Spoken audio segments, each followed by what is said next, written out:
folks, we're going to get started with our next session, and the rooms are sorted out, the links are sorted out. You should be in the right place if you're going by the schedule, so welcome. So next up, please welcome Francis Zelazny, who's going to talk about resolving the trade-offs of device-based authenticators. Francis?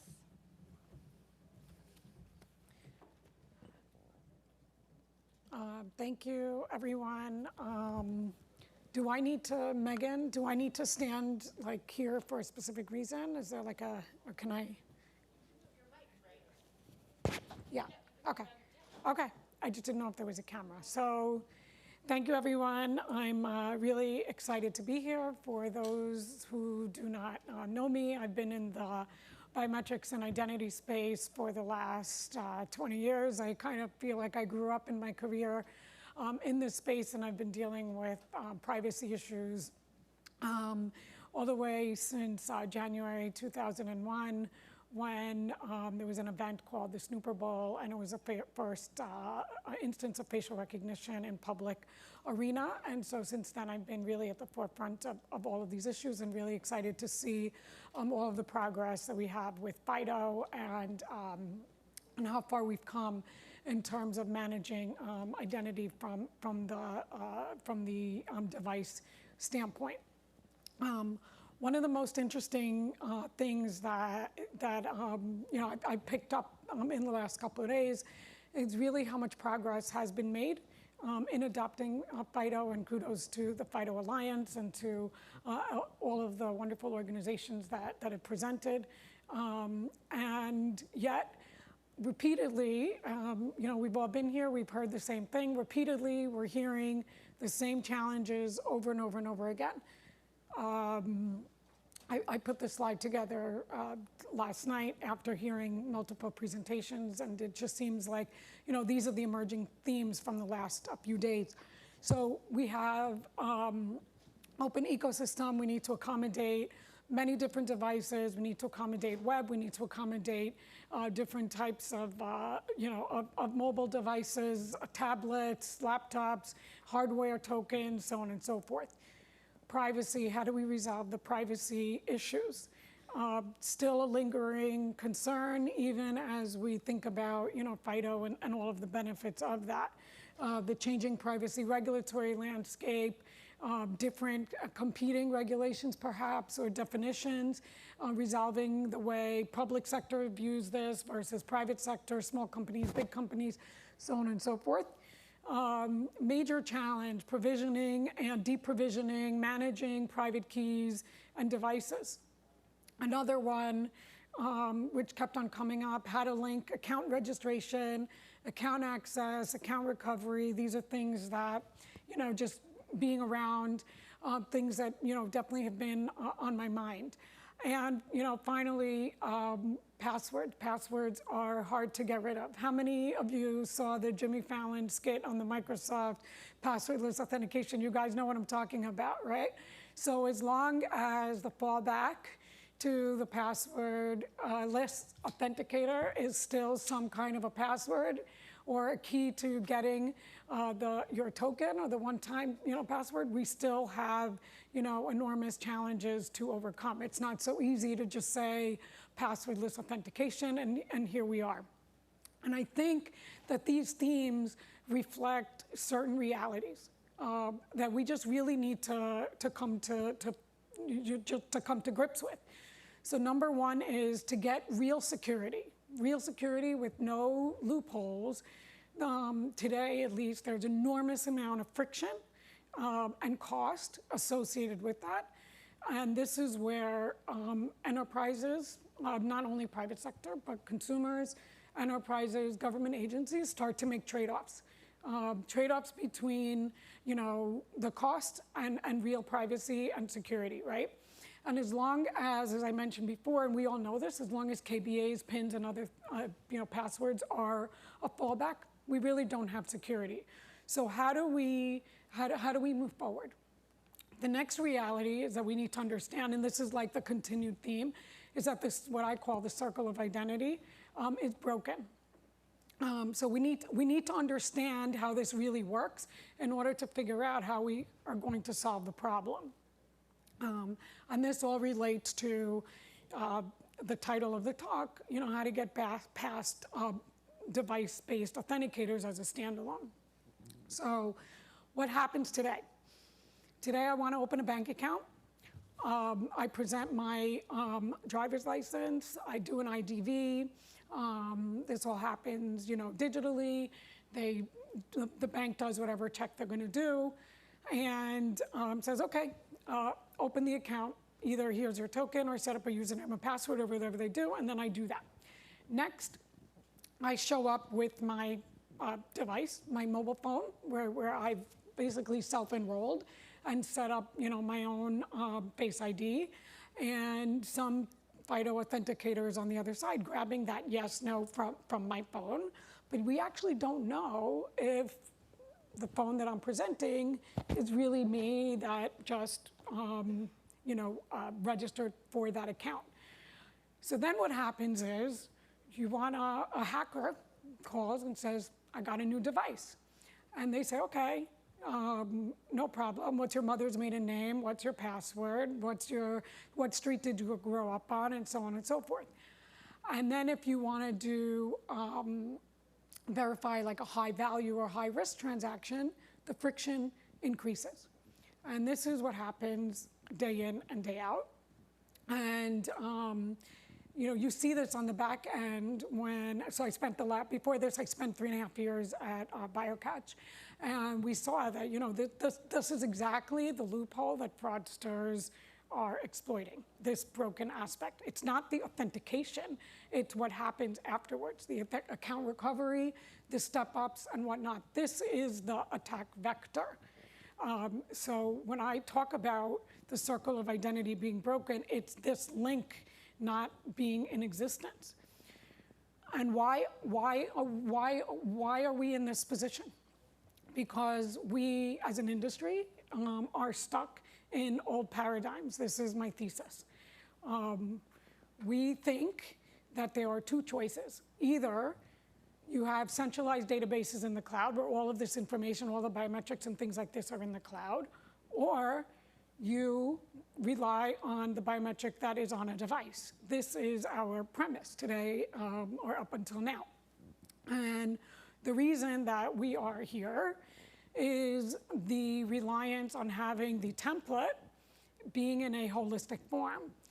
We have not until now had the ability to do like a decentralized matching capability. So you could take a template and you could split it up if you wanted, but when it came time to do the actual match, you'd have to bring it back together again, and that process causes a lot of issues.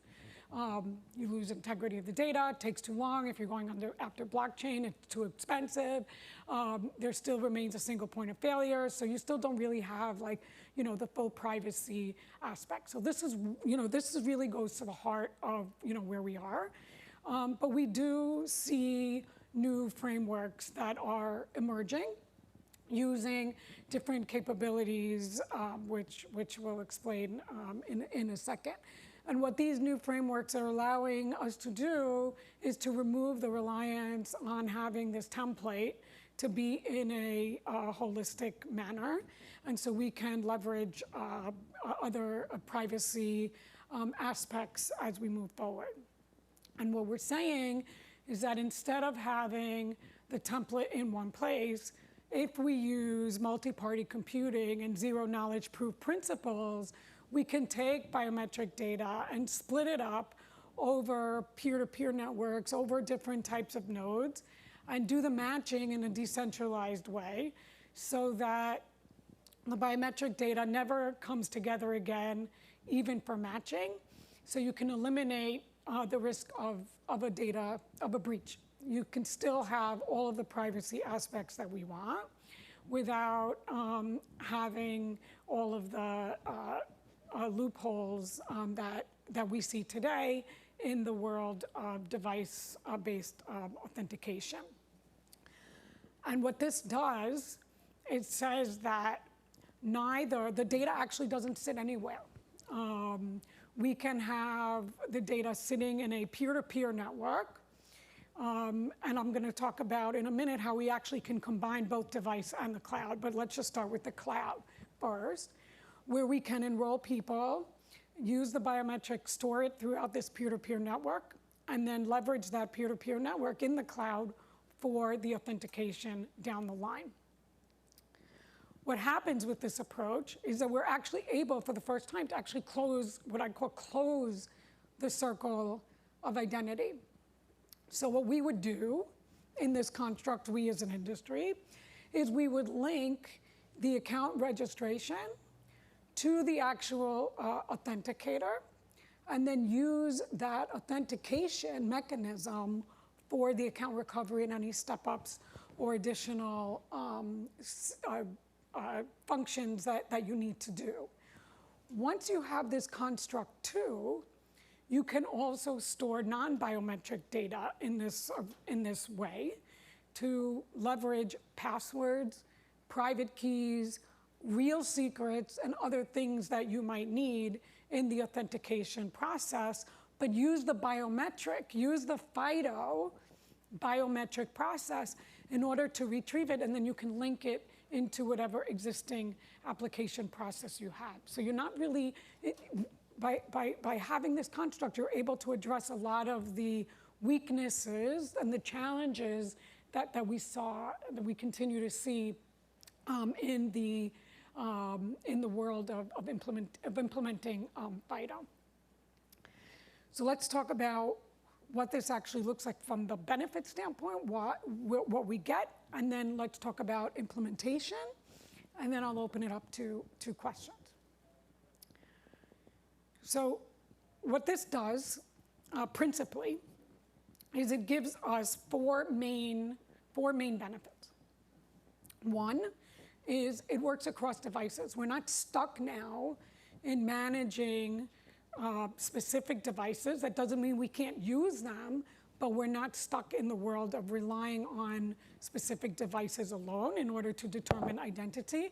And we're much less susceptible to that attack vector that happens down the line, device takeovers, account takeovers, impersonation, using KBAs and whatnot. We're able to leverage PII and secrets without actually maintaining them in any centralized way. We can leverage existing passwords if we need to, but in a much more secure way, because we can store the passwords in this framework and use the biometric to retrieve them and then link them into whatever application that we need. So in this way, we overcome some of the implementation challenges of letting go of passwords, if that is a migration challenge. We also have all the benefits of FIDO, right? There is no centralized honeypot. We have all of the privacy orientation. There is no single entity that is holding the biometric data. And from a design standpoint, there's nothing for a hacker to find and nothing for a hacker to steal, because there is no central repository. And most importantly is that using this construct, you can incorporate all of the different avenues, all of the different aspects of the identity management lifecycle, even for deprovisioning, because it's not blockchain, you can actually delete. So let me go through now what this actually looks like from an implementation perspective. Like how would we actually deploy this in the real world, using some device authenticators in the process. So what we're trying to do here is we're trying to bridge the gap between all of the benefits of FIDO and all of the challenges that still remain. So what I'm showing here is how device authenticators would work in tandem with the cloud-based authenticator. But you can still, if you wanted just the cloud, you can still do it just in the cloud. So the first step, back to my bank example, is that the user registers into the bank using their driver's license or whatnot, and does a standard IDV. What happens in the IDV process? The document gets matched, and also the face gets matched against the document, right? That exact biometric that is captured at that time is what gets enrolled into the cloud and gets broken up and distributed. That's the link. You also will take that enrollment and link it to the device. Again, this is how it would work in tandem, but it could be just cloud as well.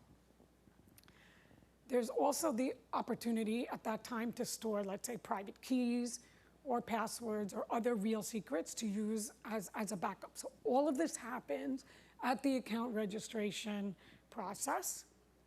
And then when it comes time to do the authentication, there are two options. In an offline scenario or just in a device-based scenario, you would use the token or whatever the device you're using, the mobile phone, as the authenticator. You can also, for high-risk transactions, or when there is a new device, or you need to re-provision a device or whatnot, you can call the cloud. When there is a high risk, you can call the cloud. Let's say in a wealth management scenario or whatnot. You can also, at that time, restore or retrieve whatever secret that you need in order to proceed with the transaction. So this is how you would have it in tandem. There are many benefits to this approach because you have like the offline as well as the online capability. This approach also works very well with like verifiable credentials and other, what they were talking about with the mobile driver's licenses or vaccine passports or whatnot. So you have the ability to add an authenticator into that construct as well. And you have the ability to link the recall of whatever secret or password directly into legacy applications that might be hard to just, like in one shot rip out, especially if you're an enterprise, like rip out every single password all in one go. So this is like the way to do that migration in a much more palatable fashion. So we would go towards a passwordless world, but in a much more natural way. I'm going to stop here. This is purposely not a knee-deep technical presentation, but I'm happy to, this is more of a vision and implementation, but I'm very happy to take questions now and address anything that you guys have.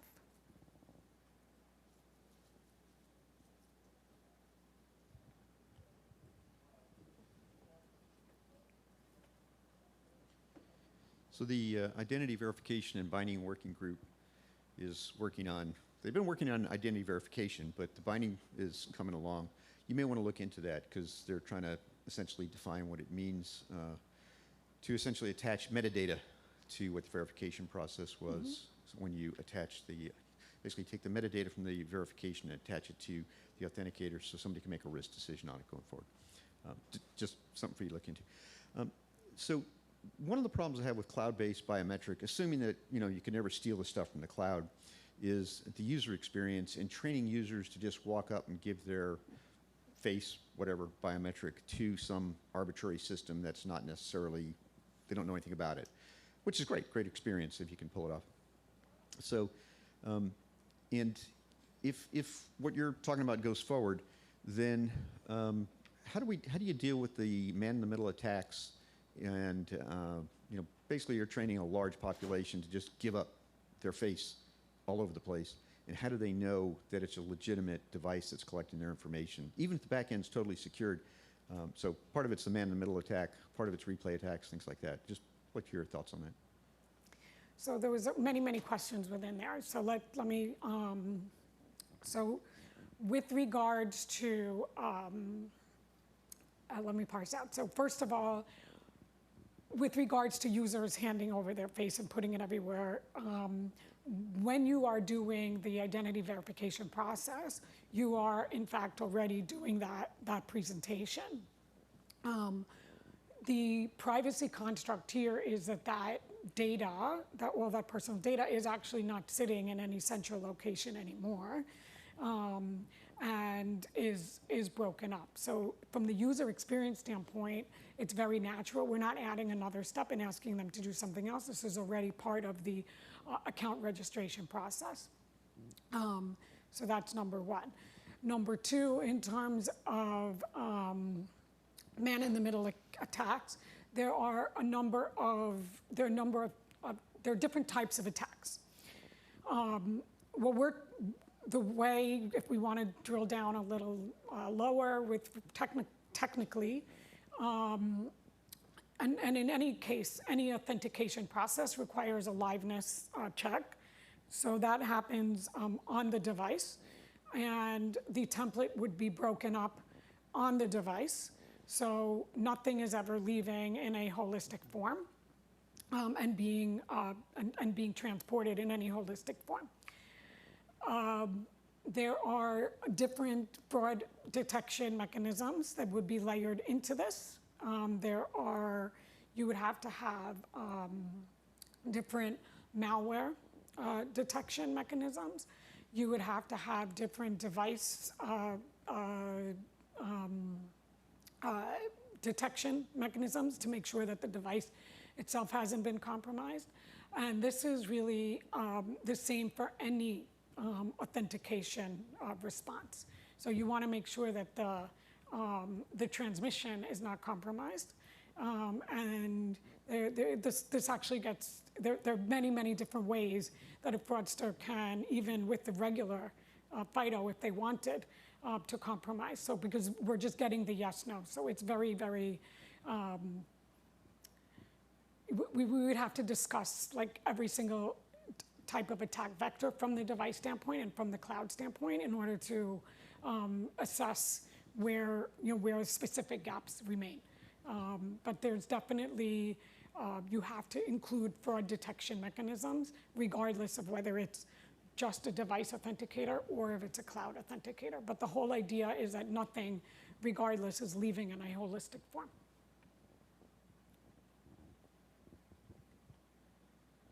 We have a couple questions in the app. Does anyone else have a question in the room?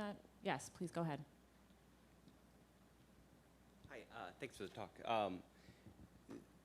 You kind of talked about sharing the biometrics in a peer-to-peer fashion, but there wasn't really talk about who gets registered to be a holder of the biometrics. Who are the peers? Like, what does that mean in the cloud? Can you talk through that a little bit? So the biometric data is broken up and it's split. It would be split into anonymized bits, essentially. And these bits are dispersed, and there are many different ways to set this up. You can make it blockchain-esque, crypto-esque, and have mobile devices be certain nodes.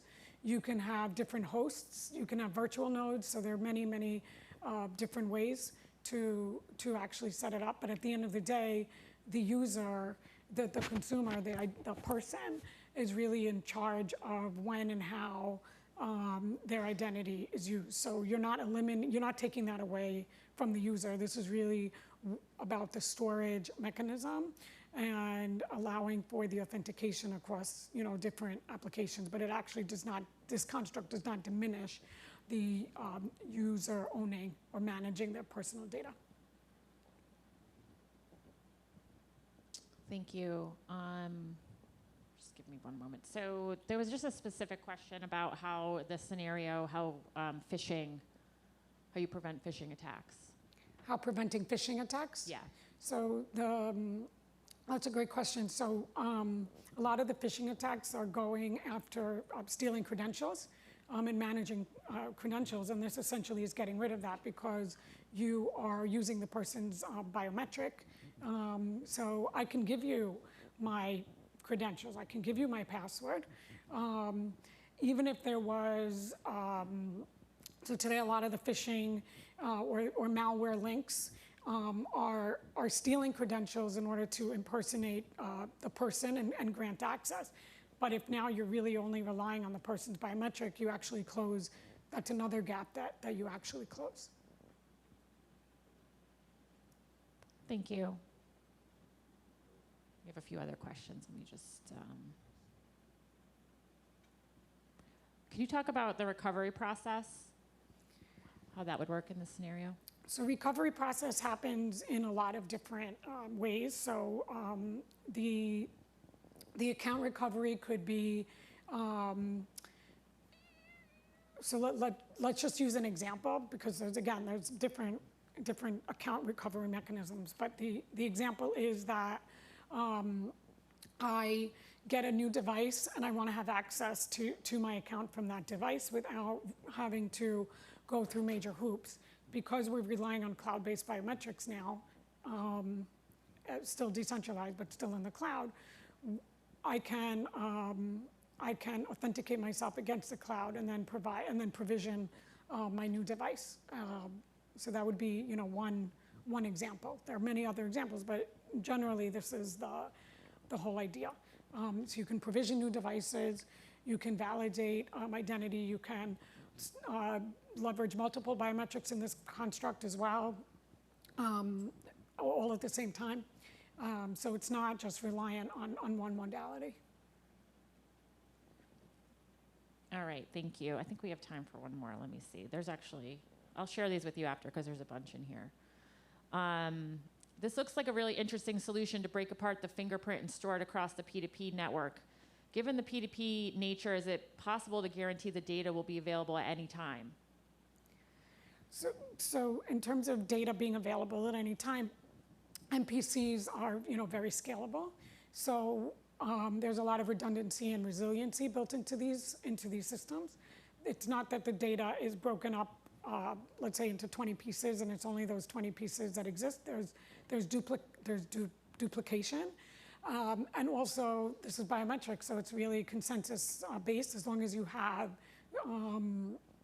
the way this really works, I didn't get really technical in the presentation, but just to kind of explain what really happens is that the biometric data gets broken up and then distributed in what we call storage nodes. And these storage nodes holds these individual bits, and when it comes time to actually do the match, the biometric data gets broken up again in the same way, and then there are other types of nodes called computation nodes that kick into gear and they do the calculation bit by bit. Each computation node has a corresponding storage node, and so you really just need a certain amount of node pairs to come back and say yes in order for the authentication to pass. In this way, it's considered that some nodes may not be available, and we have also the duplication within networks to ensure that we can still get a match, get an authentication result. And I should also point out that this construct also can support one-to-many lookups as well. So this is not just for a standard authentication. There are other down-the-line capabilities as well.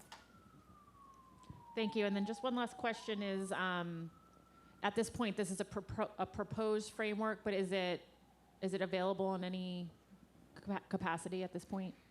So this is commercialized already. There are multiple deployments, and they're all different entities are grabbing onto different components. But I've just described as something that would be end to end. But for sure, we're already seeing multiple aspects of this being deployed. All right. Thanks so much, Frances. Let's thank Frances for a wonderful presentation. Thank you.